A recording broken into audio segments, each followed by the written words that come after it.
Hey, this is Sasha Evdokov, and welcome to another episode of Let's Talk Stocks, episode number 101, Chasing Stocks That Moved and Trading Missed Opportunities.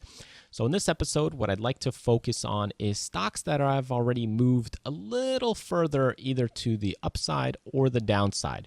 And sometimes when they move a little too far too fast, you're a little uncomfortable at getting in at those price levels. So the question is what do you do?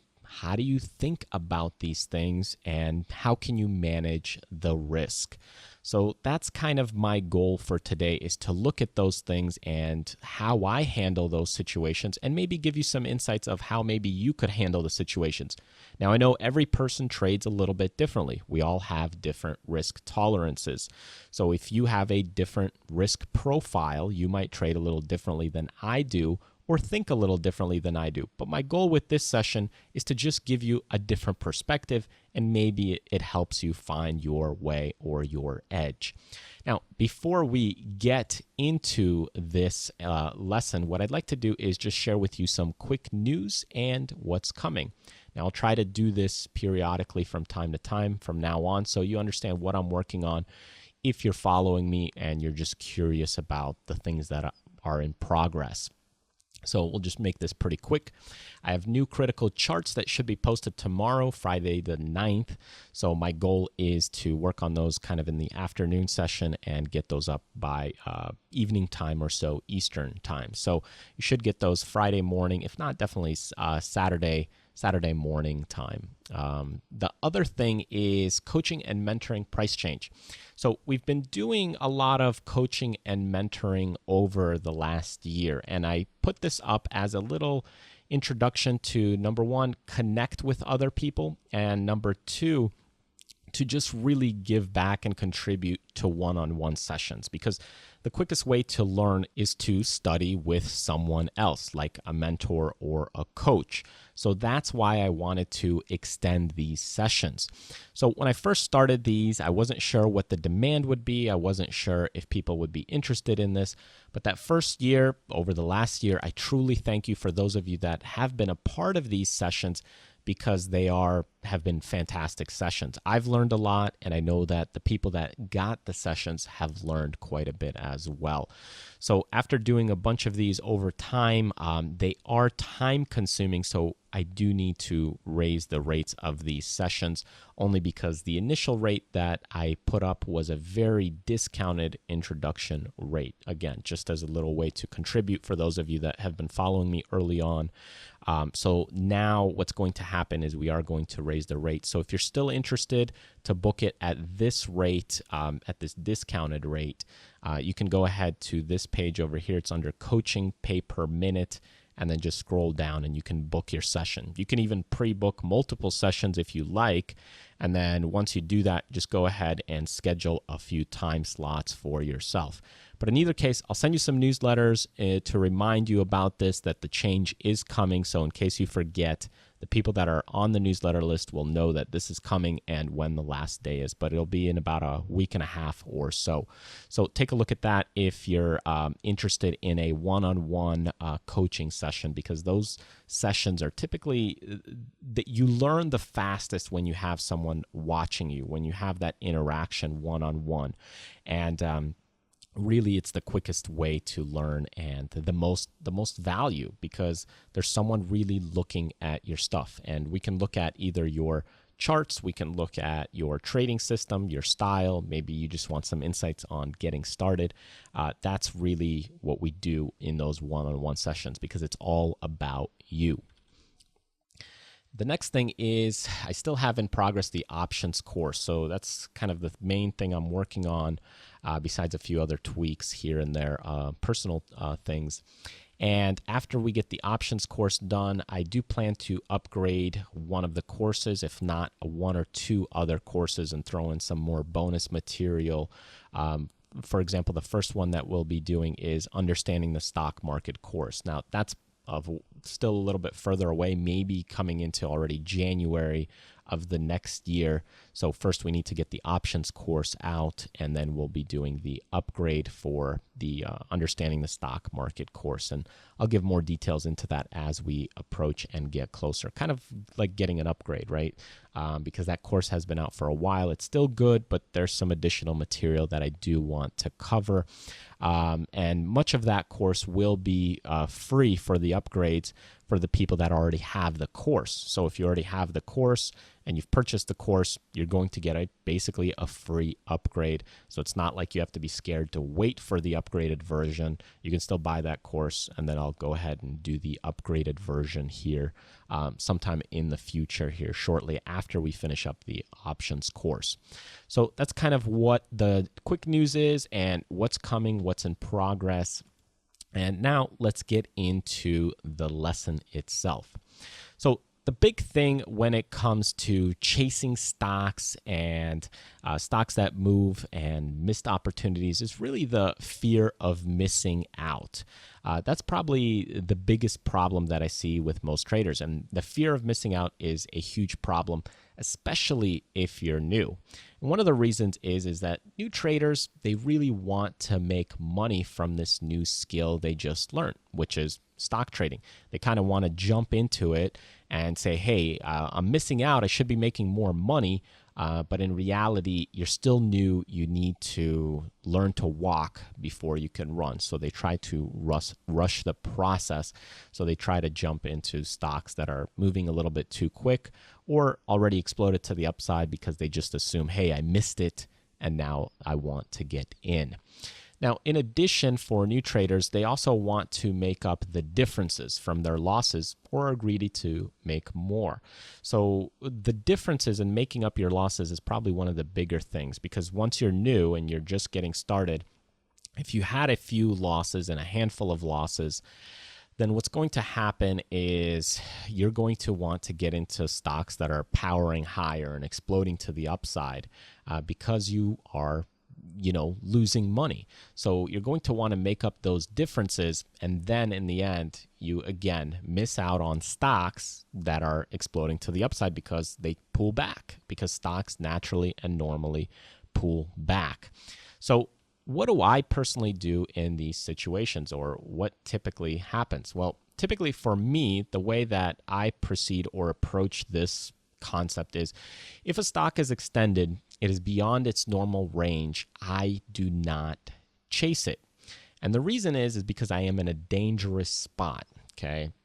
When you're in a dangerous spot, that means the risk is against you. And this is because it can have an even more massive pullback.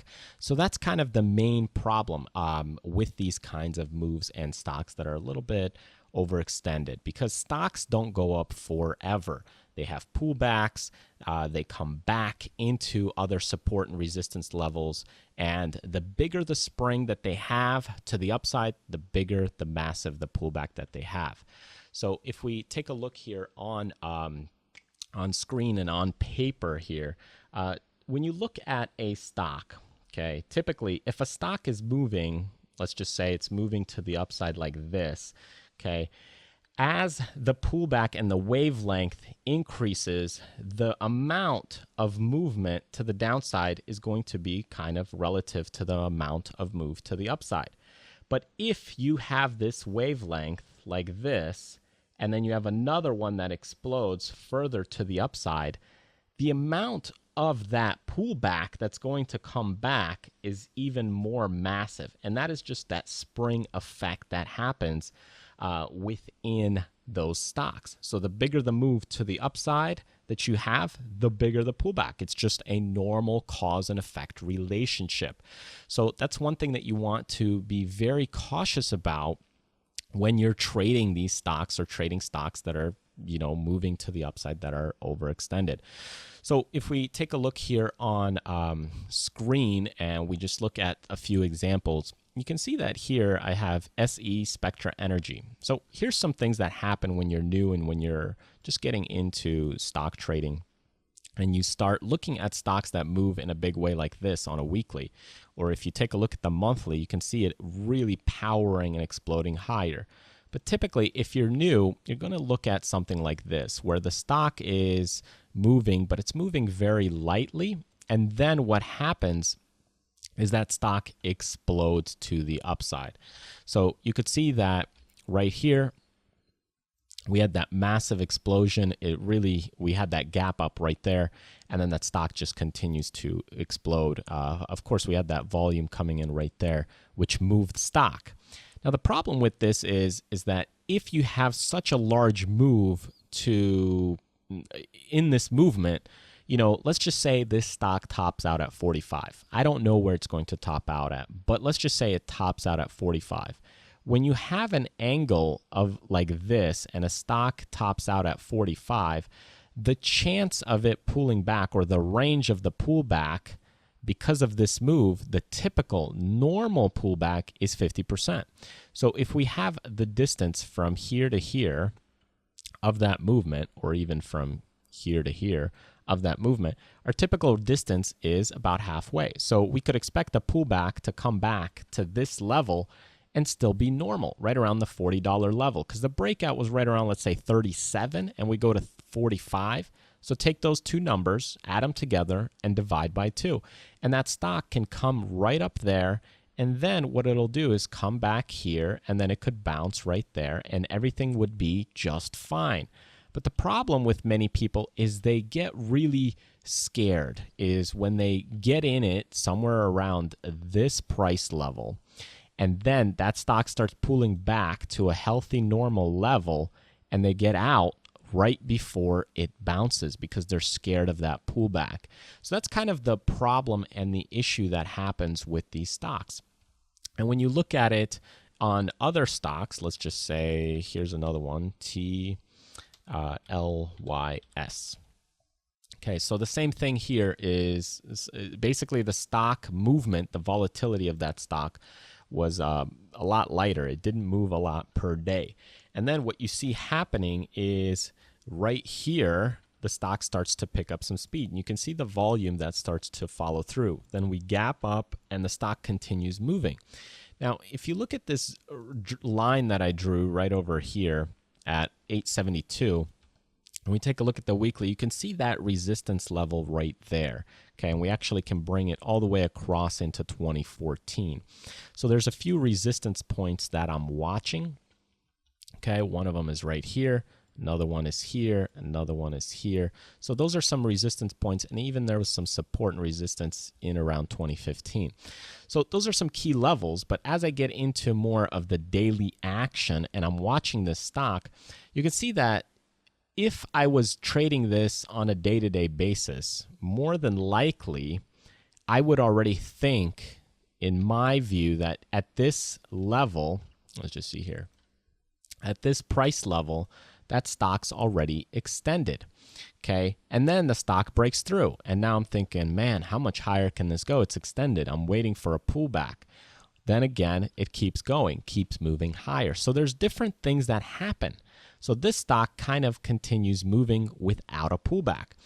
Then you might have other stocks, let's just take a look at this one here, where other stocks like NAVB, here's a biopharmaceutical company, where the stock had an explosive effect, okay?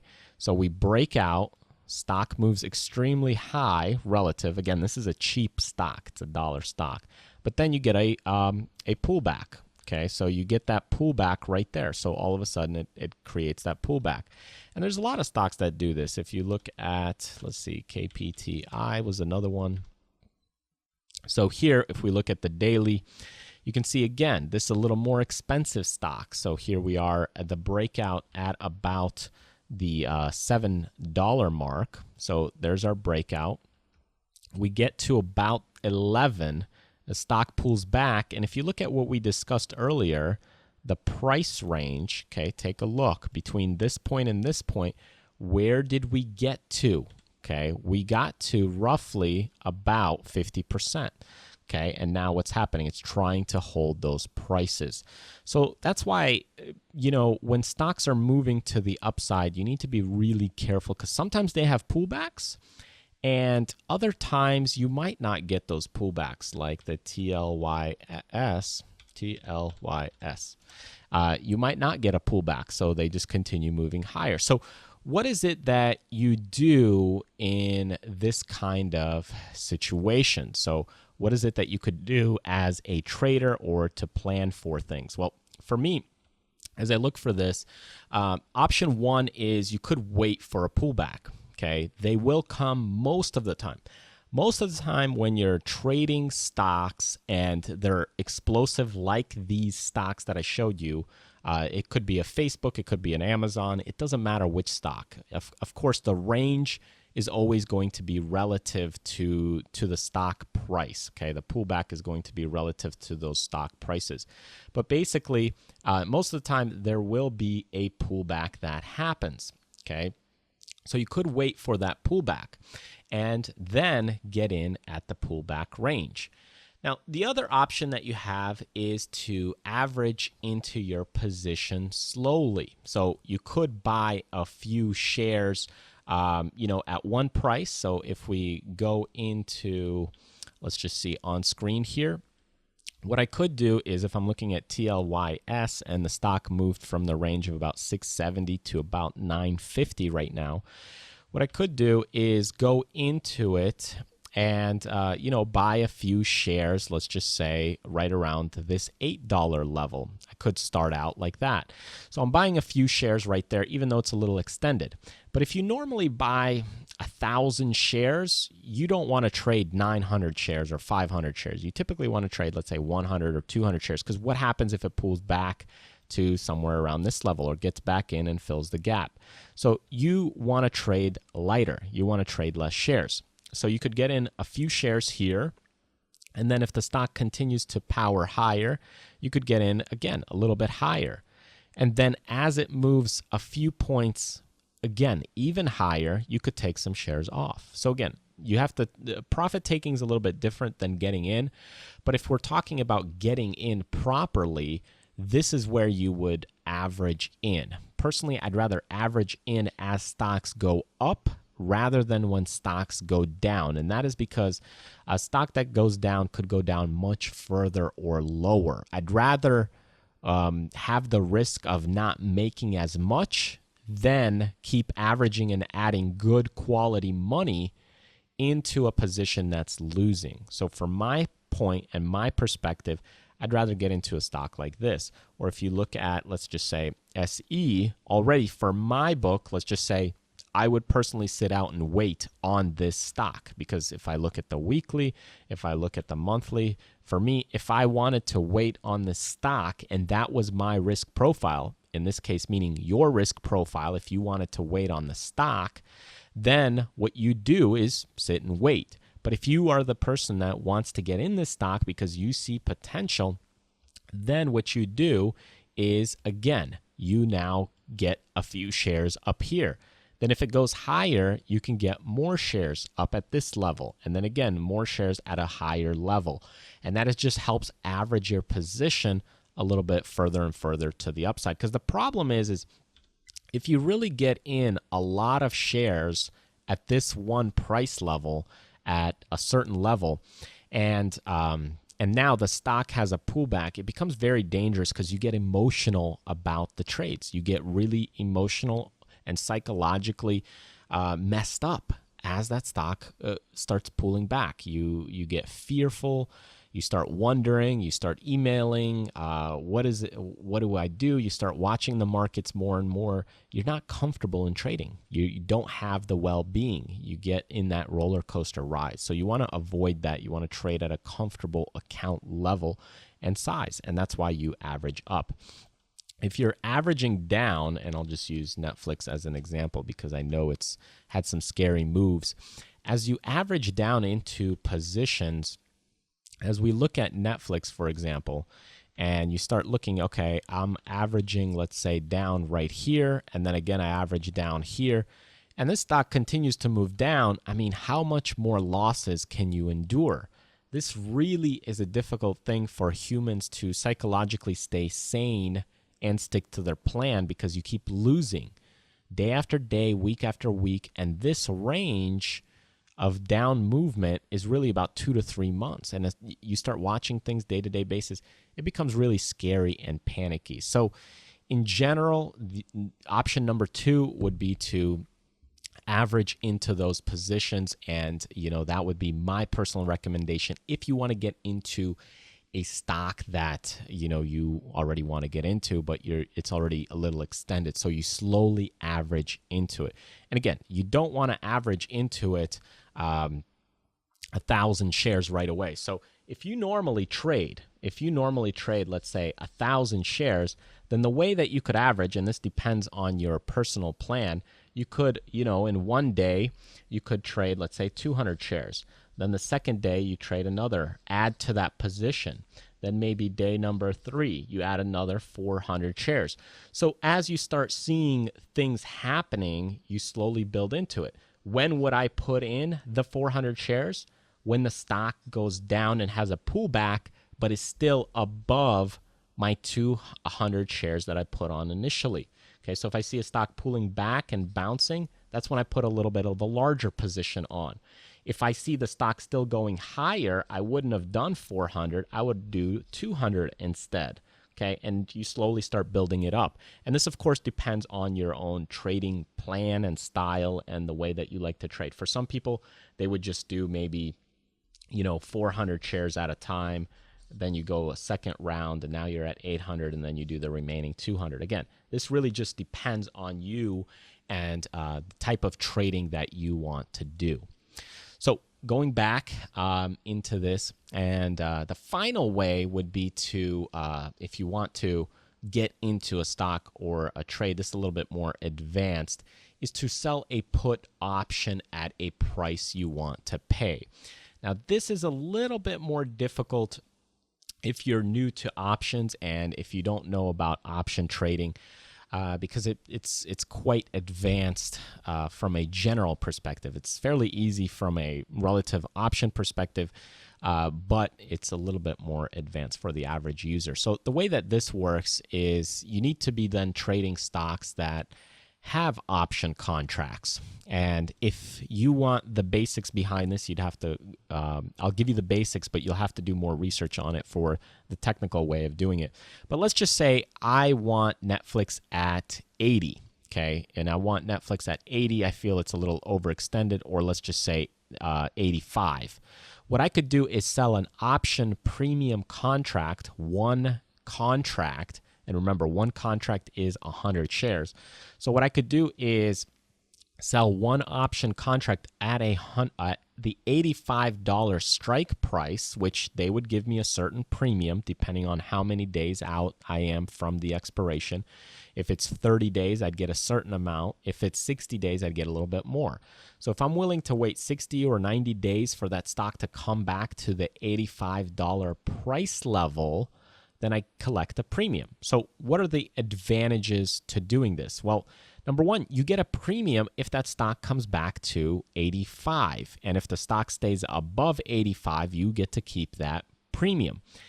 If it goes below 85, let's just say it gets to 83, you still get to keep the premium, but they assign you the stock. So now you get 100 shares of Netflix. And again, the minimum you must buy is 100 shares because that's one option contract controls 100 shares. Now, the problem is if the stock goes down to 60, you would own that stock at 85. So you take a loss on the hits, on the shares, but you still make a profit from the premium you sold. So if you would have just bought the stock at 85, then what would happen is if the stock went down to 60, at least you would have lost that full amount from 85 to the 60. But if you sold some premium with that stock, then at least if the stock goes back down to that $60 level, you at least get to collect the premium. So your loss wouldn't be as big. Now, of course, this has to be done on stocks that sell put option contracts or stocks that sell option contracts. You can't just do it on any stock. This is already a trade you need to plan out ahead of time. So those are some things that you need to consider as you're trading and looking at stocks that are extended. So for example, as I look at, let's say, Facebook, I know Facebook for a fact has option contracts. So here you could see the stock is at 130 and the breakout was right around 127. So if I do an example here on Facebook, and we just go here on the paper screen. So basically right now, the current price is 130, okay? The pullback that I like the price at 125, okay? So those are the price levels that I like. And we'll just say the stock went here, here is my 130 price level, and then I like the price at 125. So what I could do is, again, looking at a few variations. I could, option number one is wait for a pullback. So I could try and wait for the pullback at 125. Okay, so wait for that pullback. Option number two is I could average into the position. That stock's already a bit extended. So I could just wait and average into that position slowly. So I'm slowing things down. I'm slowing things down personally because I'm not in a position, because I don't know now if that stock is going to have a pullback and come back to test the 125 level, or even, let's just say, a little bit lower and then bounce. But that part could be a little more risky or dangerous for me. So I don't know if that's going to happen, or I don't know if that stock is going to continue moving higher to the 140 level. Nobody knows right away. You don't know what's going to happen right away in that next week or two. So what I could do is average in. So again, as we talked about earlier, I could do, you could do it in 50 shares, 50 shares, 50 shares, or even 10 shares, 10 shares, 10 shares if you're trading a smaller account. If you're trading a larger account, of course, you could do a little bit larger, like 500 shares, 500 shares, and 300 shares or something like that. It just depends what your total share amount you want is. So the question is what's the total shares you want at the end of the day? So that's the key thing to figure out first, and then think about averaging. How many times do you want to average? I'd say 3 times is usually pretty good. 4 is also pretty good if you're doing a larger account. That's how the big boys, the money managers, trade, is they average into positions, because if they get in with, let's say, 200,000 shares all in one day, that's going to move that stock, quite explosively right away.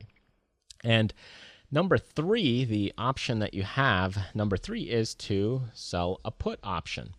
So when you sell a put option of, let's say, at the 125, or you could do even, let's just say, the 120, okay, and I'm just going to draw this down over here to, let's say, the stock can get to 110. Okay, so if I sold the put option at the 120 strike price, I get a premium. Okay, so when I sell one contract, okay, that controls 100 shares. So one contract equals 100 shares. With that in mind, if the stock now pulls back to 120, okay, my strike is 120. If that stock pulls back to 120, 119, I would own the stock, okay? Own it at 120, okay, if the price is at 119 or anything below it. Okay, so you would own that stock anytime it gets below that 120 strike price, because that's the premium contract that you sold it at. So when you do this, you might get a premium. So they're going to give it to you, so you get a premium. You get money, okay? So let's just say they give you, I don't know what the premium rates is for Facebook at that strike price, but let's just say it's $2.20, and that's per 100 shares. So you get $220, okay, for the 100 shares. So now, if that stock pulls back to 110, you're going to lose between 120 and 110 the share value, because they're going to assign that stock for you at 120, and you still get the 220. So you're not going to lose as much. If you were to just purchase the stock on its own at the 120 level and the stock goes to 110, then then you would lose the full $10 price distance. So basically, by selling that option premium, you collect an extra $220 if that stock continues lower. Now, if the stock just continues to head higher and it just continues to move to the upside and it doesn't pull back, and you sold this contract at the 120 and it stays above 120, even if it's, let's say, 120.01, okay, if it stays above 120, you still get that 220 at the date of expiration. So that's how that really works when it comes to option contracts and the opportunities that you have when it comes to trading stocks that have already moved to the upside and have been moving, and you feel that you have a missed opportunity. Those are the options that you have available. Is basically you're looking at waiting for a pullback, averaging into your position slowly, or selling a put option at the price you want to pay.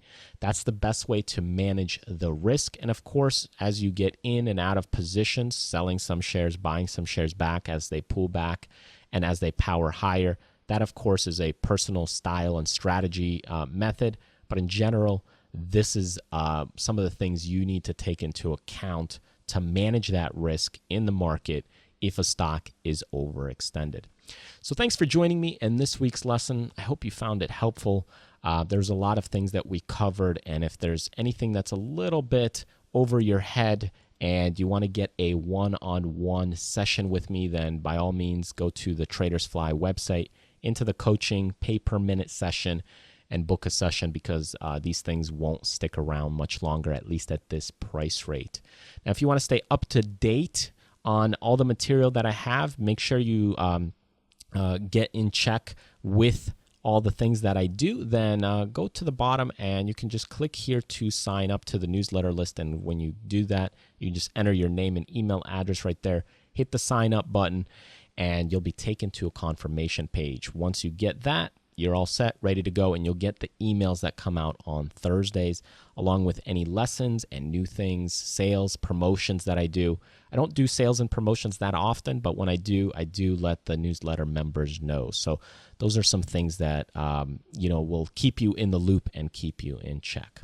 So thanks again for all of you for sticking with me, for watching the lessons, watching the videos. I truly appreciate it. It's been a blessing to even connect with all of you that have done my coaching programs and we've spent time on Skype together. It's really a great thing, and that's really where I get to connect with each and every single one of you, interacting, and it really puts a smile on my face, and especially those of you that comment. It's always fun looking at all the comments and replying back to you guys, because with those comments, that's pretty much the other interaction that we have together besides the email. So that's why I always try to make things as personal and as deep as possible, so that way these coaching sessions, they allow me to connect even further. So in either case, thanks again for joining me. I hope you enjoy your weekend, and in the end, remember, there's more to life than money. Go out, do what you love, contribute to other people, but most importantly,